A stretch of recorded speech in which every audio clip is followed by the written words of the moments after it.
Mike, I want to spend some time certainly talking about Alabama football because it is therapeutic to kind of get our mind off what's happened locally for a tragedy here, and love to get your thoughts on Alabama and USC. South Carolina was a team that maybe threw some problems at Alabama. What'd you see? Yeah, I think spreading the field out, getting the football out fast, letting their big receivers do something after the catch. Very reminiscent of what I saw with LSU Texas. You got trouble today. You can't put pressure on the quarterback, and you miss a tackle, you're going to have issues. And so at this point, it's something that I'm sure Nick and his staff are going to try to work on. But it is part of the game today, the short, quick passing game and trying to get pressure, and so much dependent on you making that tackle. That initial tackle, they're going to get that 4, 5, 6 yards. You got to tackle them. You can't get them yardage afterwards. And so I do think that that's part of it. Their offense was absolutely rolling. You'd like to see the running game better, but I'm a big believer in this, Ryan, that I think that's the last piece of the puzzle offensively today. That maybe wasn't the case for our dads and grandpas, but it is in today's world because you can practice pitching and catching the ball. Today, the way they practice, you can't practice that. That part's just not there. And it's the same way with live hitting, and that's why you see so many missed tackles. I think early in the season, you're just not used to it. It's not a switch you can throw on and off. For somebody who played in the backyard 40 years ago, oh man, but it's a totally different world today. So what I saw was South Carolina was able to give them some problems in the short, quick passing game, and if you can't get pressure, you got issues right now. But you say that, and look, they just took it to them in the second half. That cheap touchdown late sort of made the score look a little bit better. But South Carolina had a couple opportunities to score and didn't do it. And so, it's a work in progress, though. I'll watch LSU, similar situation. Their defense is nothing to write home to mama about for sure. So, that part, I think, gets better. As the season goes along, I think your defense gets better as a unit, only because of the fact that you can't practice that live anymore. So it becomes kind of memory muscle on what you do out on the football field. But, again, teams that can swing it around, they're going to give any defense trouble today in college football. It's just not Alabama, just not LSU. It's across the board.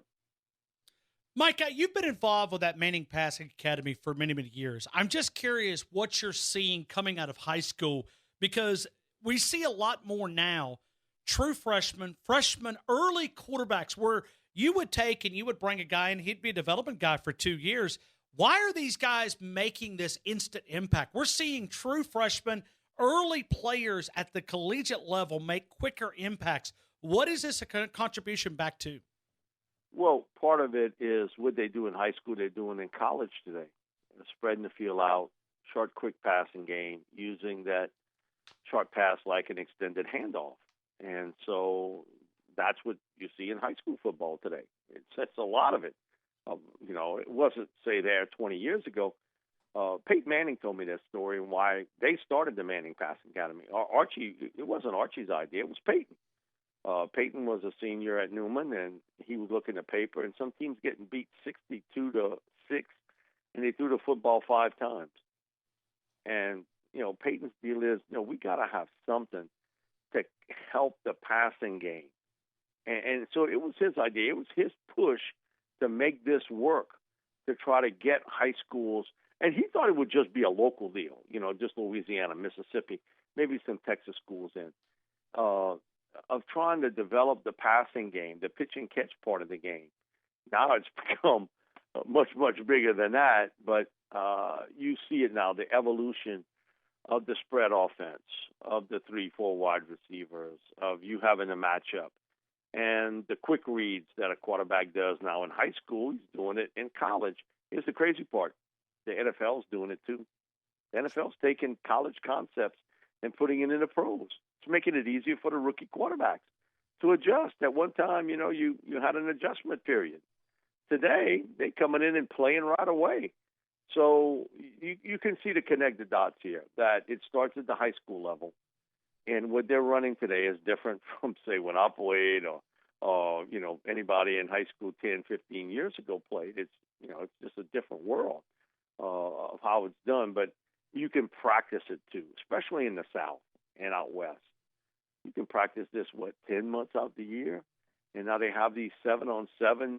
I think 7-on-7 has done more to change it than anything, because you can practice it during the off season. And it's a different world than what I watched growing up. Like it or don't like it, it's here to stay.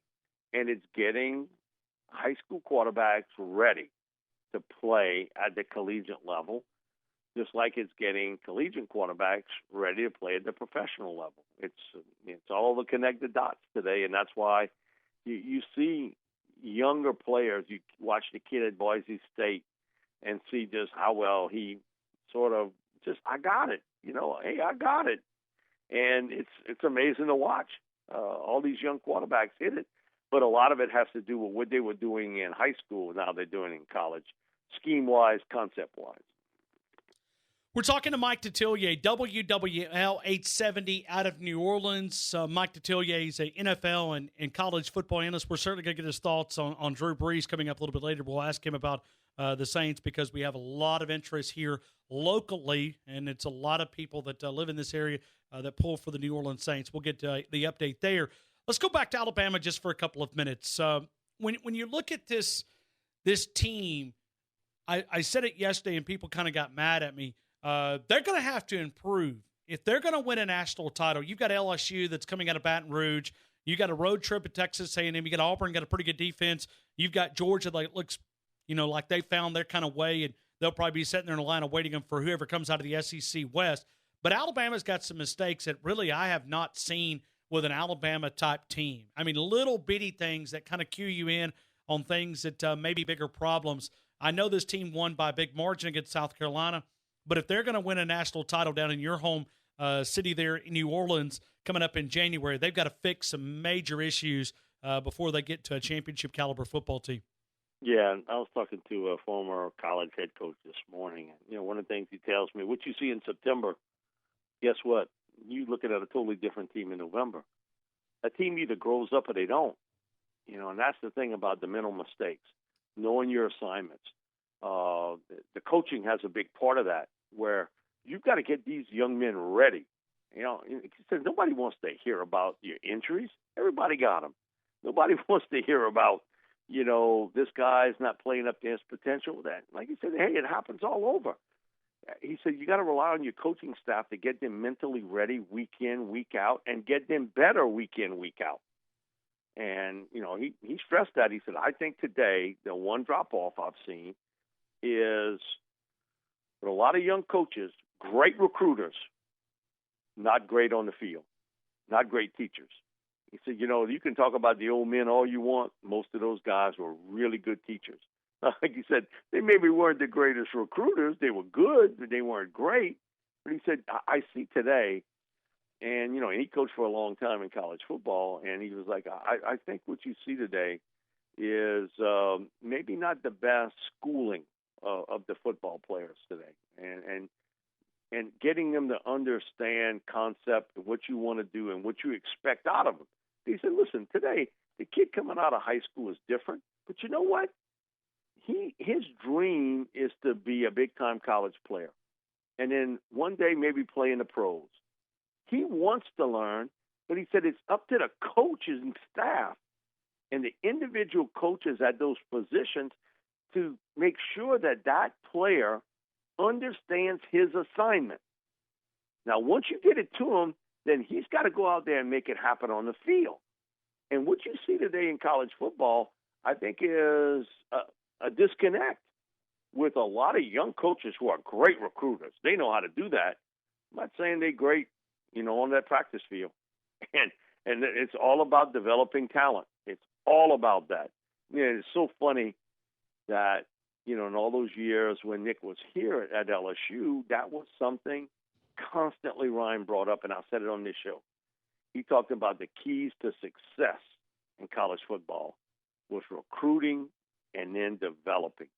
And he says a lot of times we all focus on recruiting, but he said the D part of that, he always would say R&D, recruit and develop. The developmental part of players is underrated, and we've maybe seen a little bit of a dip on it. And I think it's evident today. Now, that was many, many years ago, but I think it's evident today that the coaching staff and assistant coaches, they're looking for another job. I think some of them get on a position to find the next spot for them. And, well, I recruited this guy and that guy and this guy, and talent helps. But listen, coaching still matters.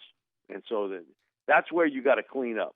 And I thought last year Nick Saban did as good a coaching job as I've ever seen him do out on that field with a ton of new coaches, players leaving early for the NFL, and what he got out of that team.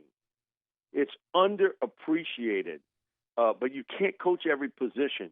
You got to get guys in that understand what you want them to do and get those players to understand. I think there's a disconnect. I've talked to Coach Ogeron about it the exact same way, and he does not disagree that, you're hiring certain people because they're great recruiters, not so much that they're great coaches out on the field.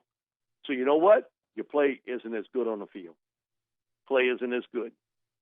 Bottom line. No, I think we're seeing that. I think we're seeing it around college football. There's a lot of all across college football. Okay, explain to me. USC's got all these 4- and 5-star recruits. Would you say they're a well-coached football team today? No.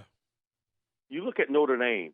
They're not recruiting scrubs, and, they've had their little ups and downs with everything. Michigan, they get pushed to the limit against Army. Look how much they're paying Jim Harbaugh at Michigan. You think that that's all on Harbaugh? That's also some of his assistant coaches. Not that Jim can't coach. It's his staff and what he's been able to bring in. I kind of grew up in a different era. You saw what Paterno did at Penn State. You saw what Woody Hayes did at Ohio State. You saw what Parsegian was at Notre Dame and McKay at USC, Darrell Royal at Texas, what Bear was doing at Alabama. What did it all have in common, Ryan? Great coaches. Staffs. Yes. You can't say that today in college football when you look across the world. That's not the case. You got some good staffs, but very few teams have great staffs.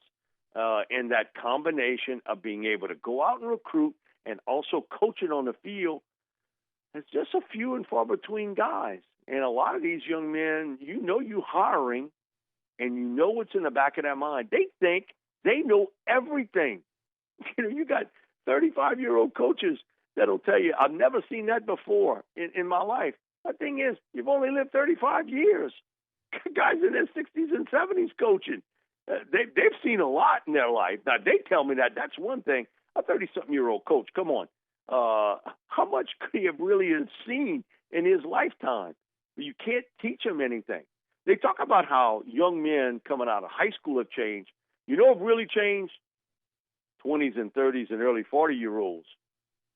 They've really changed in this world. Sure. Because for some of them, men and women, they think they know everything. There is no coaching part of it. I think that has what has made Bill Belichick such a great coach in the NFL and what has made Nick such a great coach for so many years. His ability to teach people and get people on his team that want to always get better. And sometimes it's hard coaching. Sometimes it's not just patting you on the back. Sometimes that's a kick in the butt. And sometimes you got to do it now with coaches too. How about a lot of senior coaches tell me, listen, I'm on my assistant coaches every bit as much as my players. Because their work ethic, I question them too. Ryan, I'm telling you, we live in a changing world. We want to throw this at the teenage kids or the 20-year-old young men. You know what? Who's coaching them? Look at the ages of those guys. Sure. Are they getting any better by working under some of the guys that really know this game? I've been to a lot of these camps, and I can tell you, I can pick them out real quick. We have these huge camps here in Louisiana during the summer. And I can tell they're really good coaches, young coaches who are in their late 20s and 30s from the guys that, you know what they already talk about? I'm looking for another job. You know, I'm not happy just being a secondary coach. I want to be a defensive coordinator. I want to be a head coach. Man, you just got the secondary job 2 years ago. You're already talking about being a coordinator and a head coach. Why don't you talk about perfecting your spot? Because that's going to get you the next position. So what they're doing, they're looking for a school that can fasten the development of them. I think you've seen it across college football today. I think that as much as the talent depth-wise on defense is noticeable in college football, it's the biggest change I've seen in the last 25 years. There isn't as much depth on defense. There's a lot more depth on offense. I think the other part, too, is assistant coaches. I think you see a dramatic drop-off in that. I think you can see it in this play. The pitch and catch part of the game is always going to be there, and you can coach that. And they have guys that can coach it well. There's guys on the defensive side of the ball. That's where you see the huge difference. The talent's not quite there, and I don't think the coaching is nearly as good. Hey, Mike, let me go to the New Orleans Saints for just a couple of minutes. Drew Brees going down. What's the answer? Quarterback by committee. Come on. They can't do it with just Teddy Bridgewater. You're going to have Taysom Hill and Teddy. And, I get all these texts and emails about me. They'll trade for Eli Manning and sign Colin Kaepernick and get Tim Tebow. These guys haven't played in years. Tebow and Kaepernick. You think that, somebody can lay their hands on a team and all of a sudden it's going to be like with Drew. Drew is a signature player. So he's going to be out 6 weeks. I don't care if you have that thumb surgery, if you're 15 years old, 25, 35, 55. It's still going to take 6 to 7 weeks to come back from. It doesn't matter how old you are. That's that type of injury. But the Saints ain't the same without Drew. This team was built to kind of manufacture an offense that was built around Drew Brees. You might say, well, it's Sean Payton's offense. Well, guess what? I'll make a debate with you. It's Drew Brees' offense. Sean's calling the plays, but he couldn't call the same plays with other guys. So the Saints have a rocky road over the next 6 weeks, especially the next two, playing in Seattle where they've had very little success, and the Cowboys, who are, like them or not, they're one of the signature teams in the NFL today. They're a really good football team. And after that, when you play in the Tampa Bays and Jacksonvilles of the world, in Arizona, yeah, you can hang there and you should win. But it's not going to be easy, and it's going to be by committee. It's going to be with both Teddy and also Taysom Hill playing quarterback. One guy on this roster is going to replace Drew, and I've said it and written it over the last couple years, and people, that the eventual successor for Drew Brees, when he hangs it up, he ain't on the roster. He's playing in college football today. It ain't Teddy and it ain't Taysom. Mike Detillier, WWL, Nick Saban's going to be coming to your town next summer, inducted into the Louisiana Sports Hall of Fame. How about that? He deserves it. And, I got so much respect for him as a coach and what he did for LSU, what he's done for University of Alabama. He has changed the college football world. And if you listen into this, if you're 3 years old or you're 83, you will never live long enough to see a guy accomplish what he has done at Alabama. Never in your lifetime. That's a never. It's like the Matt Jones 56-game hitting streak. Believe me, we will have shed our mortal coil before somebody even comes close to what Nick has done in building not one program but two. LSU was a middle-of-the-road team in the SEC when he took over, and he brought it to national prominence, national championship, and look what he's done at Alabama. It's just unprecedented in our times. In a commuter world of coaches, in a commuter world of players leaving, I ain't playing, so I'm going somewhere else. The NFL draft, early entries. It's just unbelievable to see the success he's had with so much changeover, because that's not the norm. That's not what's normal in college football. and he deserves it. He's he's just bigger deserving of that award than anybody else, believe me. And for LSU fans who hate him, they really don't hate him. You know what they do? They're in fear of him. When he got that job at Alabama, everybody's thought was, man, I hate him for taking that job. No, you didn't hate him. You feared him. You knew what was going to happen. And he's laid it to him for quite a number of years. Mike Detillier, I hope you have an awesome week. Thank you, my friend, for being a part of our show here in Tuscaloosa. Thank you, Ryan. Appreciate it, bud.